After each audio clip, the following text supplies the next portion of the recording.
Luc 11, à partir du verset 5 jusqu'au verset 10.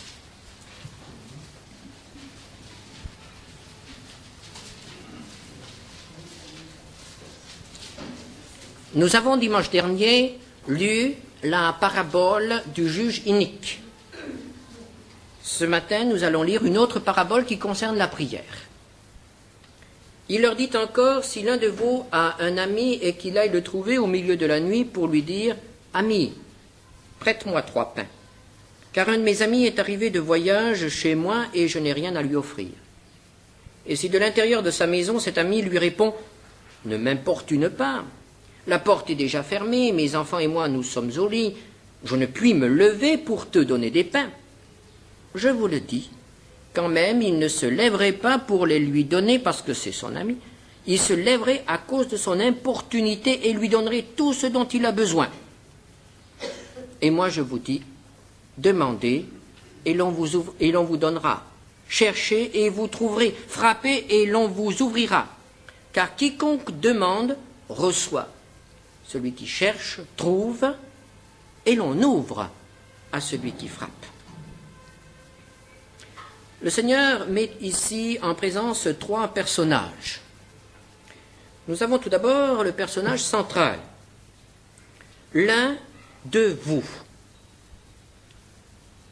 De qui s'agit-il? Au verset 1er, nous voyons qu'un des disciples s'est approché du Seigneur pour lui dire « Seigneur, enseigne-nous à prier ». Et le Seigneur lui a enseigné cette prière que nous appelons le Notre Père. Et il poursuit en disant « Si l'un d'entre vous ». Donc ce personnage-là est un disciple, quelqu'un qui a décidé de suivre Jésus, de se mettre à son école. Plus tard, le disciple sera quelqu'un qui a reconnu en Jésus de Nazareth le Messie, le Sauveur annoncé par les prophètes, le Fils de Dieu qui est mort sur la croix pour nous racheter. Le disciple, c'est l'homme qui est devenu serviteur de Christ, c'est l'homme qui connaît Christ, c'est l'homme qui peut légitimement porter le nom de chrétien, homme de Christ. L'un d'entre vous. Il ne s'agit donc pas de n'importe quel homme, de n'importe quelle personne. Il s'agit de quelqu'un qui connaît Christ et qui lui appartient. Cela nous concerne donc. Tout au moins ceux qui, dans cet auditoire ce matin, peuvent dire « J'ai reçu le pardon de mes péchés en acceptant Christ comme mon sauveur. Je suis un homme de Christ. Je suis un disciple, je suis l'un de ses serviteurs. » L'un de vous. Cet homme occupe une position charnière. Il est entre celui qui est dans le besoin et celui qui peut répondre au besoin. Entre celui qui a besoin d'aide et celui qui peut aider. Il est au milieu, entre les deux. C'est une position déterminante. Car si cet homme-là, celui qui est entre les deux, refuse d'agir, rien ne se passera. Cet homme entre les deux doit être prêt, doit être disponible. Il doit tout d'abord être prêt à ouvrir sa porte à celui qui vient frapper la nuit. Il doit être prêt à accueillir, il doit être prêt à écouter, il doit être prêt à donner. Il doit aussi être prêt à accomplir une autre démarche, une démarche difficile. Aller vers celui qui a, vers celui qui peut aider, pour lui demander d'intervenir. Il doit être prêt à ouvrir sa porte et il doit être prêt à aller frapper à une autre porte. C'est celui qui est actif. S'il refuse d'agir, s'il est paresseux ou s'il est insensible, rien ne se passera.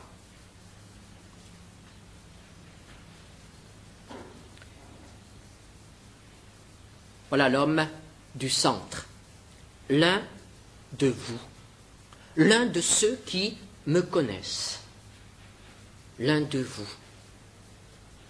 Une position déterminante. C'est notre position, la position d'intermédiaire. Et puis il y a l'autre, celui qui vient. Celui qui vient parce qu'une amitié existe entre lui et nous, ou bien parce qu'un jour nous l'avons rencontré et nous lui avons dit « Si tu as besoin d'aide, si tu as besoin de quelque chose, n'hésite pas, je suis là. » Il est notre ami, ou bien nous lui avons dit que nous sommes prêts à être son ami. Alors il vient, parce qu'il a confiance, parce qu'il croit ce que nous lui avons dit. Et il pense qu'il frappe à la bonne porte lorsqu'il vient jusqu'à nous. Et la parabole nous dit que c'est un homme qui vient de voyage. Il vient de loin. Il a parcouru un long chemin pour venir jusqu'à nous. Ici, il s'agit d'un chemin dans l'espace. Il venait d'une autre ville, de loin. Mais parfois, les gens qui frappent à notre porte, qui viennent nous voir, parce qu'ils pensent qu'ils peuvent trouver de l'aide auprès de nous, ce sont des chemins qui, spirituellement, qui, intérieurement, ont eu à parcourir un long chemin, tout un itinéraire, des années de souffrance peut-être, des expériences positives, négatives, et ils viennent. Un long chemin les a conduits jusqu'à nous, et ils sont épuisés. Cet homme est arrivé le soir, cet homme est arrivé dans la nuit. On ne voyageait pas la nuit. On ne voyageait la nuit que lorsqu'on ne savait où s'arrêter. Et il fallait forcer. Cet homme a forcé pour arriver jusqu'à la maison de son ami. Et il a marché pendant des heures et des heures pour enfin arriver, malgré le jour qui tombait, malgré les obstacles, malgré les difficultés, malgré les dangers, cet homme est arrivé en pleine nuit chez son ami. Il est arrivé à minuit. Et très souvent, pour ceux qui viennent jusqu'à notre porte, même en plein jour, intérieurement, pour eux, c'est minuit. Ils sont arrivés, ils sont en plein dans les ténèbres. Ils sont en plein dans les difficultés. Ils ne voient plus leur chemin, ils ne savent plus où aller. Et ils sont entourés de dangers. Il est arrivé de nuit. Il est arrivé de loin. Il est arrivé par surprise. Il n'est pas attendu. Le téléphone n'existait pas à l'époque. Même pas le télégraphe. Non. On arrivait, tout simplement, sans s'annoncer. Et il arrive alors qu'il n'est pas attendu. À un mauvais moment. À un mauvais moment pour celui qui le reçoit. Car il est démuni de tout. Et c'est le soir. Parfois, ce qui frappe notre porte arrive aussi à un mauvais moment. Mais ils sont dans le besoin. Il a faim, il a soif, il est fatigué, il a besoin d'accueil, il a besoin d'un toit, il a besoin d'être rafraîchi et de pouvoir se reposer. Et il est venu jusqu'à nous. Et nous qui sommes cet homme du milieu, nous n'avons rien. Nous n'avons rien à donner. Oh, certainement que nous ne sommes pas aussi démunis que l'homme de la parabole. Depuis qu'il y a des frigos, et maintenant depuis qu'il y a des congélateurs, même les visites surprises ne prennent plus au dépourvu une bonne maîtresse de maison. Il y a toujours quelque chose à décongeler, même en pleine nuit. Mais là, il n'y avait rien. Il n'y avait même plus de pain. Et ceux qui frappent à notre porte ont besoin d'autre chose qu'un bon repas. Ça ne gâche rien, le bon repas. Mais ils ont besoin de quelque chose que nous n'avons pas. Que nous n'avons pas en nous-mêmes. Que malgré toute notre bonne volonté, nous sommes absolument incapables de lui donner. Ce sont les biens spirituels. Ce que nous pouvons donner, c'est un bien matériel. C'est quelque chose qui vient de l'homme, notre affection ou quelques paroles. Mais ce qu'il attend, ce dont il a besoin, ce qui a de la valeur, nous ne pouvons pas le lui donner. Pouvons-nous donner les choses spirituelles? Seul Dieu peut donner les dons spirituels, les biens spirituels. Et c'est cela qu'ils viennent chercher. Et nous n'avons rien. Nous ne pouvons pas donner ces choses-là. Et alors, nous nous tournons vers le troisième personnage. Celui qui peut aider, celui qui est notre ami. Dans Jean, au chapitre 15, Jésus nous donne ce nom-là. Il le donne à ses disciples d'abord, évidemment, mais par eux, à tous ceux qui sont disciples après eux. Jean 15, verset 15. Je ne vous appelle plus serviteur, parce que le serviteur ne sait pas ce que fait son maître, mais je vous ai appelé ami. Ami. Vous êtes mes amis.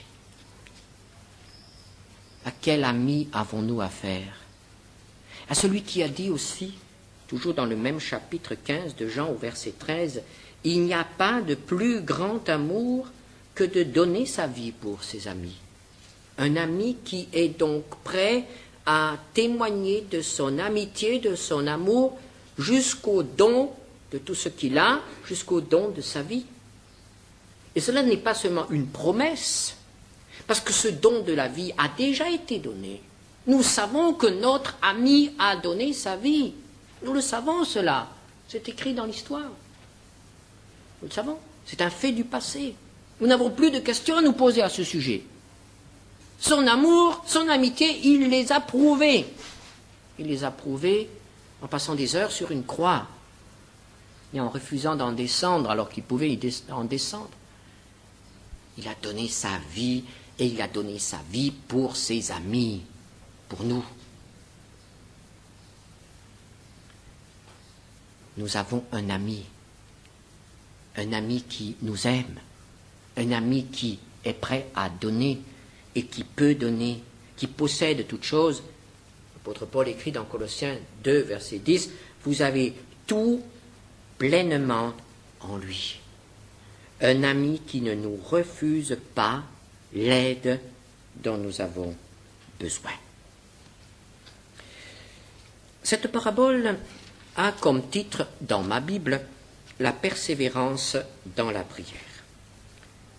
Dans une autre Bible, dans une autre version, la Bible Scofield, il y a un très beau titre, « Les trois amis ». On prend souvent cette parabole comme un exemple de persévérance dans la prière. Mais la parabole de la persévérance dans la prière, c'est la parabole de la veuve et du juge unique que nous avons lu ensemble dimanche dernier. Ici, il ne me semble pas que ce soit la persévérance dans la prière qui est la leçon principale. Il me semble que le Seigneur Jésus a voulu nous apprendre autre chose. Dans la prière, il faut oser demander. C'est la parabole de celui qui ose demander. C'est la parabole de la hardiesse dans la prière.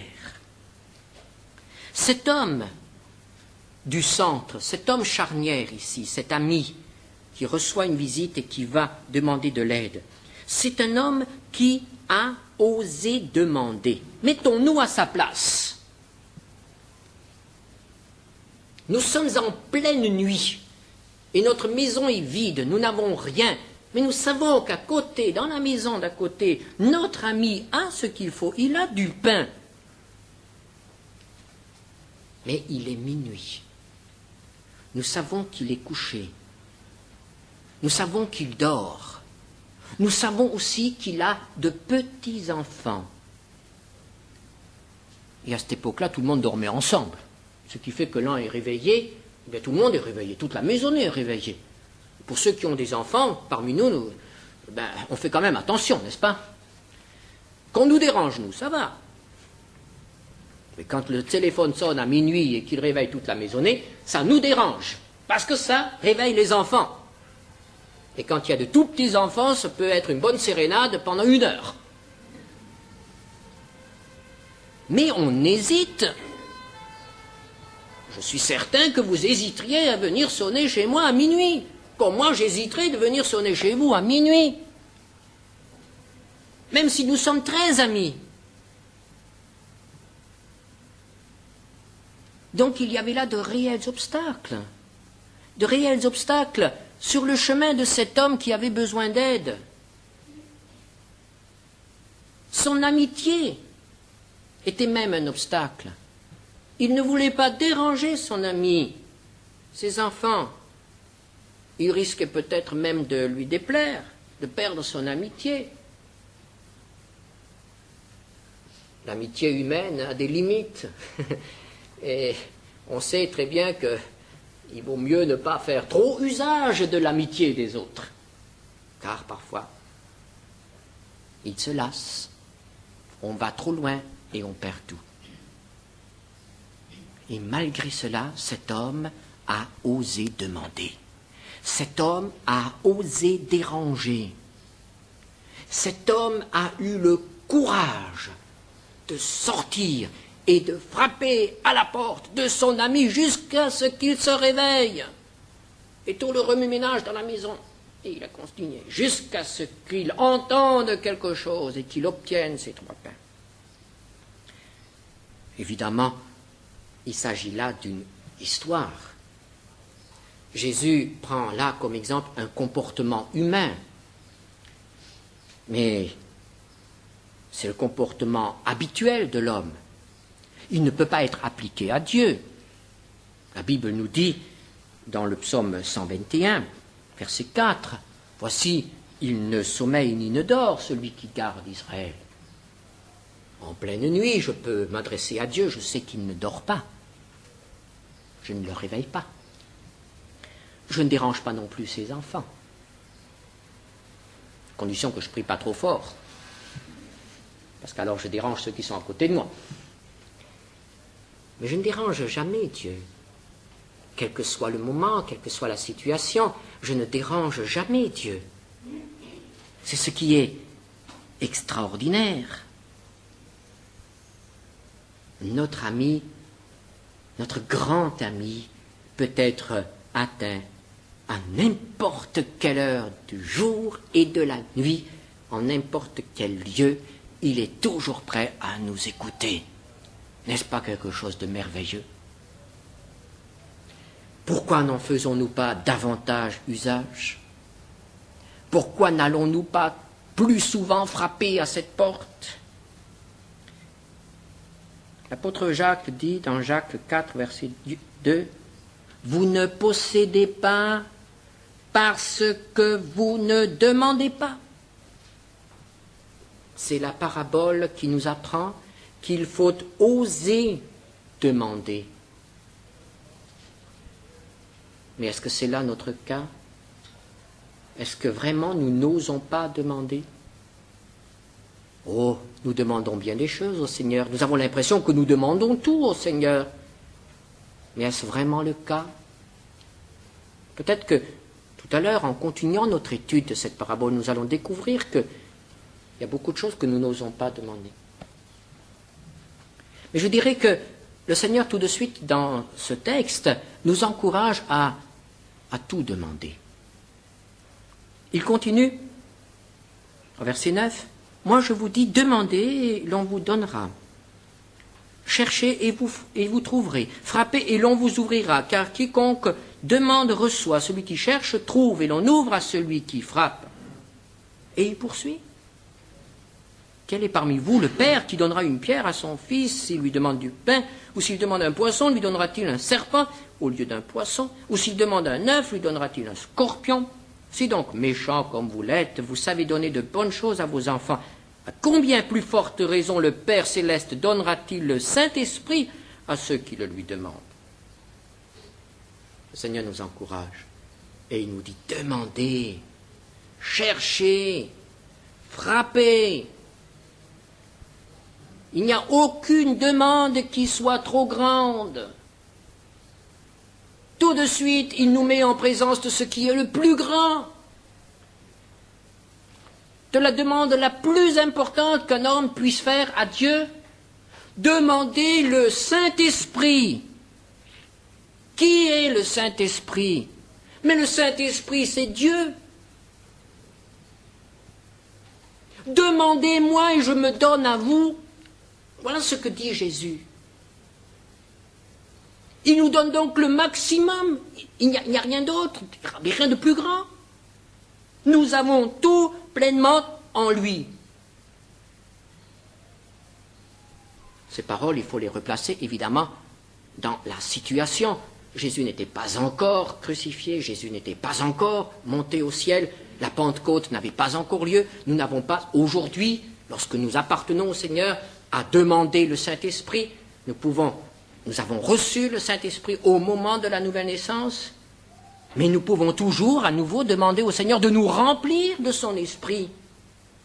Il est là, mais il veut nous remplir, il veut que nous débordions, il veut que les fleuves d'eau vive coulent.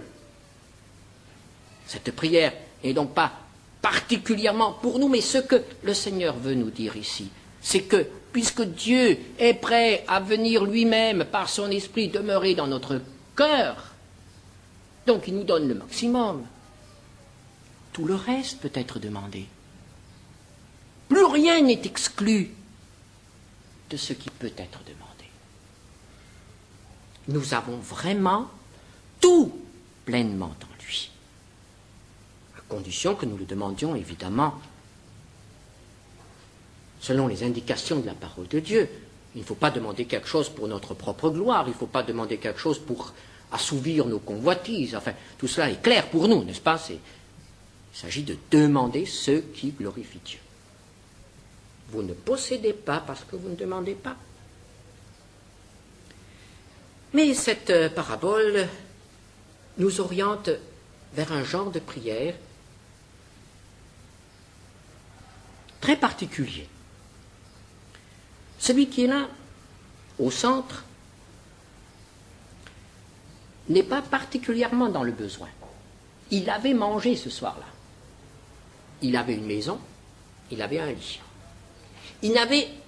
Pour lui, il n'avait besoin de rien. Les besoins se sont manifestés lorsque l'autre est venu frapper à la porte. C'est l'autre qui est dans le besoin. C'est la prière pour les autres. C'est la démarche pour les autres. Cet homme est allé frapper à la porte de son ami parce que il avait besoin de quelque chose pour un autre, pas pour lui. Il n'est pas allé demander 3 pains pour lui. Ça, il ne l'aurait pas fait pour lui. Il n'aurait pas dérangé son ami pour lui. Il n'avait d'ailleurs aucune raison. Il avait mangé. Mais il est allé déranger son ami pour l'autre. C'est la démarche pour le prochain. C'est la prière qui ne nous concerne pas nous. C'est pas Seigneur, j'ai besoin de. Seigneur, donne-moi. Seigneur, guéris-moi. Seigneur, arrange mes affaires. Non, c'est une autre prière. c'est la prière pour les autres, la prière pour l'autre, la prière d'intercession, la prière pour ceux qui viennent frapper à notre porte. Et ce sera tout simplement peut-être un entretien dans le bus, quelqu'un qui laisse échapper quelque chose qui vous fait sentir qu'il est malheureux. Et vous pouvez immédiatement frapper à la porte de l'ami et lui dire « Seigneur, tu as entendu, bénis-le. Ou donne-moi maintenant la parole dont j'ai besoin pour lui. » La situation entre la position charnière d'intermédiaire. Nous connaissons l'ami. Nous sommes en situation de le solliciter, de trouver sa porte. Nous connaissons sa maison. Nous avons des promesses. Nous sommes médiateurs. Et c'est ainsi qu'il faut comprendre cette parole de l'apôtre Pierre, que nous sommes devenus des sacrificateurs, des prêtres, des intermédiaires entre un monde qui se perd, une humanité qui souffre, qui est dans le besoin, et un Dieu qui est immensément riche et qui peut répondre. La position d'intermédiaire, celui qui est en situation de faire quelque chose. Il n'a rien lui-même, mais sa situation lui permet d'aider, parce qu'il connaît. Et n'est-ce pas l'expérience que nous faisons? Je n'ai rien. C'est l'expérience des disciples lorsque Jésus leur a dit « Donnez-leur vous-même à manger ». Il y avait là 5000 hommes et il n'avait que 5 pains et 2 poissons. Qu'ont-ils fait? Ils se sont tenus devant le Seigneur et le Seigneur leur a rempli les mains. Et avec ces mains pleines, ils sont allés plus loin, vers ceux qui avaient faim, et ils ont répondu à leurs besoins. 5 pains pour la multitude. Nos mains sont vides, c'est normal. Nous ne sommes pas en mesure de produire quoi que ce soit qui ait une valeur spirituelle éternelle. Mais en frappant à la porte de notre ami, nos mains vont se remplir. Mais pour aller frapper à la porte de cet ami, il faut que quelque chose ne soit pas vide. Que nos mains soient vides, c'est normal. Mais que notre cœur soit vide, ce n'est pas normal. Cette démarche en pleine nuit pour aller frapper à la porte de son ami a été motivée par l'amour que cet homme avait pour celui qui était dans le besoin. Il a osé demander et il s'est dérangé. Il s'est dérangé pour aller aider. Pourquoi? Parce qu'il aime. L'apôtre Paul, en écrivant aux Corinthiens,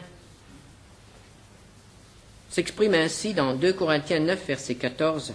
« Il prie pour vous parce qu'il vous aime. » La prière d'intercession est un acte d'amour. Il n'y a pas de prière d'intercession sans amour.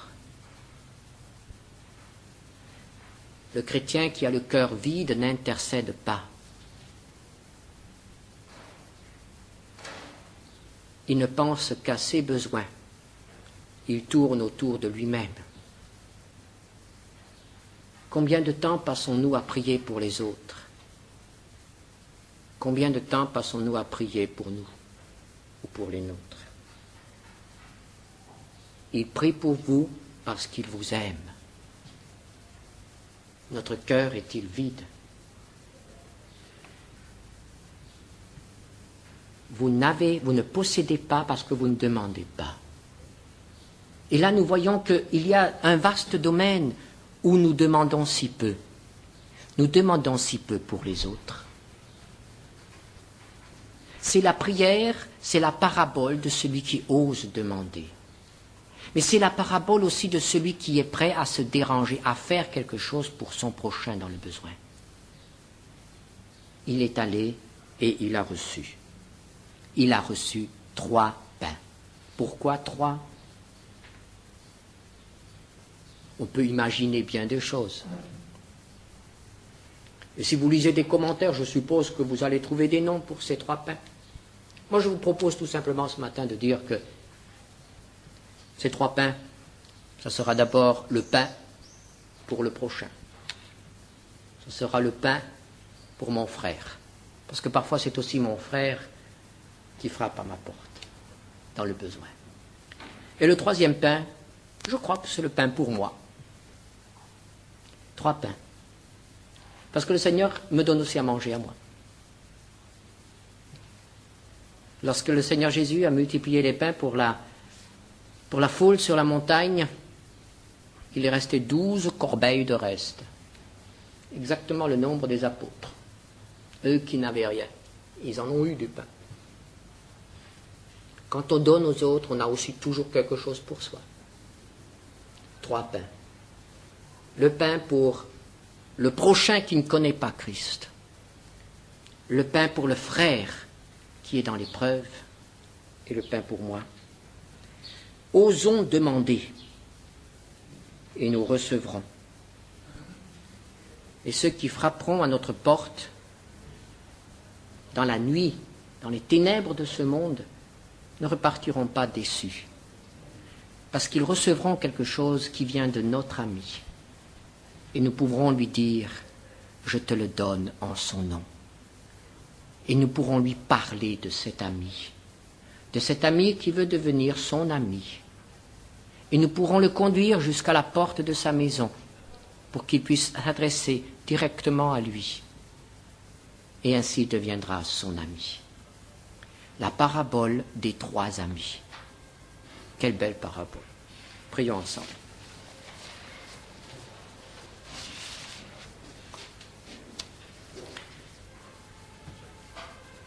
Tu es notre ami. Un ami fidèle.